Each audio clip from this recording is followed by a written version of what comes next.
last week I wrote off the Niners. I'm like pretenders, wild card, really hard, not going to do it. Okay, 3 in a row now. Looking at 4 in a row, maybe 5. I mean, they're really going on a run here. You said they were contenders last week, so why don't you school me? Okay, so I still think they're contenders. There's one matchup, only one matchup in the playoffs that scares the death out of me, and that is Tampa. If they play Tampa, it's curtains. It's over. I'll be at that game, by the way, because it will be in Tampa, but it is going to be over. The 49ers are not beating the Bucs. Styles make matchups. It's a horrible matchup for the 49ers. Outside of that, though, Green Bay doesn't scare me. Dallas doesn't scare me. The Rams certainly don't scare me. Arizona's probably going to have a bye. We'll worry about them later. I think the 49ers are as good as any of these teams. You know, the Rams went winless in November. Think about that for a second. The Rams went winless in November. Yep. Before November, they were looked at as a Super Bowl favorite. So anything can happen. This is the most wide open I have ever seen the NFL. Like I said, one team scares me. Outside of that, I think they can beat any of these teams. And the Cardinals, who are very good, you and I both love the Cardinals preseason. You a little bit more than me. I thought they would be second in the division. You picked them to go to the Super Bowl. But it's hard to beat any team in the league 3 times in a season. That would have to happen in order for the Cardinals to beat even San Francisco. That's a good case. Look, I'm not calling the Niners pretenders. That's kind of mean. They've won 3 in a row. It's a little harsh. But I'll say something.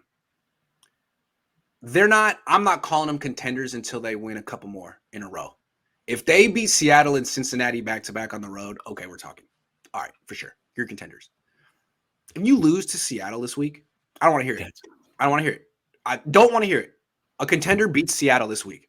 Oh, they've had your number. Seattle's a tough place to play. I don't want to hear it. Just beat them. The Debo, Warner, none of that stuff. Nope. A contender wins this game. You don't have to blow them out. You can win by 1 point. Find a way to get the dub. Otherwise, you're a straight-up pretender. That's all I'm going to say. Yeah. I think that's fair. It is fair. You're right. I mean, they're one bad loss away from being out of it, right? Like that's the way it is. But right now, barring something crazy happening, like they're going to sneak into the playoffs. Like this, even if they lose this week, every team that's behind them, they virtually have the tiebreaker over. Those teams are going to have to finish with a better record than them because they've beaten them all. As long as they beat the Falcons, all these teams, the Eagles, the Vikings, the Falcons. What is the number one tiebreaker? Is it if you haven't played each other? Head to head. If you haven't, then it's going to go conference record. Yeah. One team, Washington. One game behind the Niners, but they're 5-2 in the NFC. So anyway, I mean, I still think the Niners should be a wild card team. But then there's the 7th seed. That's what I'm saying. Washington can jump them. No problem. Yeah, but it's going to be hard. Wild card team. Really, my question is I really think the top 3 teams in the NFC are tough. Tampa. Who are your top 3? Tampa, Green Bay, Arizona. I mean, in no particular order, but those 3. Yeah. I don't know about Dallas. They just lost to if you lost to the Raiders, you could lose to the Niners for sure. But those 3 teams, Tampa did lose to Washington a couple of weeks ago.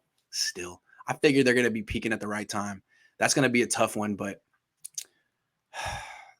I guess what I want to come back. I also look at real quick with the Niners. You can make this run in November and December in the regular season, win a lot of regular season games with your running backs. It's a good formula right now. A lot of teams are doing it, but you're not going to win a Super Bowl that way. At a certain point, your quarterback has to come along for the ride and play better. And you know what didn't happen in 2019? That. Finally, Kyle Shanahan was like, I can't hide you anymore. We need you in the 4th quarter. It's debatable whether he needed to do that. But he decided, look, Patrick Mahomes is going to get hot. You got to play. We can't just – and he couldn't do it. He had the worst 4th quarter ever.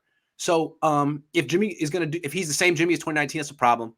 My theory is that, give him the best running game and defense in the league, and he's just still not good enough, even though Trent Dilfer was that one year.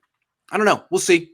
I'm still leaning pretender, but if they win these next 2, I'll call them contender. That defense was transcendent good, though. That wasn't a normal defense. That was all-time great defense. That's different. That's very different.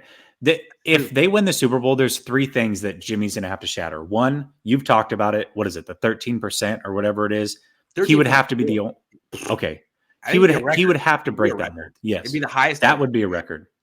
Then you've got, and this is Jack's stat, a quarterback that has lost in the Super Bowl has never come back to win a Super Bowl unless they were a Hall of Famer. Jimmy is certainly not that. Is it John Elway? Yes. That's it? I think it's John Elway. Yeah. Maybe just John Elway. Yeah. in their first Super Bowl, not Right. just a Super Bowl, their first Super Yeah. Bowl.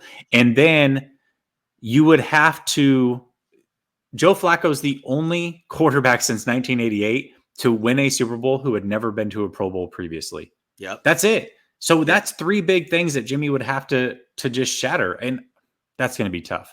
So do I think they ultimately win a Super Bowl? No, not with Jimmy, but it is wide open. So I have to give him contender status. There's always time for anyways. Trey Lance to swoop in and take this team to another level. I'm just saying, there's time. Yes.